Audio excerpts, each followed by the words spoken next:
नवाब अली मोहम्मद खां गुलाम शबीर ओठो की रिपोर्ट मूजिब Sindh high court Sukkur के हुक्म ते ज़िले शहीद बेनज़ीराबाद ताल के काज़ी अहमद में कचे के इलाक़े ऐं सरकारी बेलन में पोखियल वणन की वाढाई कराए ज़मीन ते मुबीना तौर कब्ज़ा करे कणक समेत बियन फसलन की पोखाई के रोकण ऐं कब्ज़ा ख़त्म करण लाइ एंटी एक्रोचेमेंट ऑपरेशन जारी है। उन सिलसिले में divisional forest officer Zeeshan Bhambro, ranger Rafiq Shaikh की अगवानी में पुलिस के वडन अटालन की मदद से सरकारी बेले नासरी में ऑपरेशन करे 7 घर 10 ट्यूबवेल जा खूह ड्राई पट किया विया।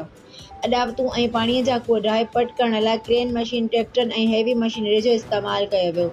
जॾहिं त बेले खाते जे डिवीजनल फॉरेस्ट ऑफिसर ज़ीशान भमरो चयो आहे त सिंधु दरिया जे लही वञण बाद बाअसर धुरी ज़बरदस्ती ॾाढ ज़रिए सरकारी बेलन जी ख़ाली पियल ज़मीन तोड़े ताज़ो ई पोखियल बबरनि जे वणनि जी वढाई कराए फसल पोखे रहिया आहिनि, जंहिं अमल खे बर्दाश्त न कयो वेंदो। ऑपरेशन करण ते बाअसर सियासी धुरियूं बेले खाते जे अमलदारनि खे क़त्ल जूं धमकियूं ॾेई रहिया आहिनि। उन हूंदे बि बिना कंहिं फ़र्क़ जे ऑपरेशन जारी रहंदो। केर बि मुलविस हूंदो उन ख़िलाफ़ कार्रवाई कई वेंदी। बेलन जी ज़मीन ते कब्ज़ा कंहिं बि सूरत बर्दाश्त न कया वेंदा।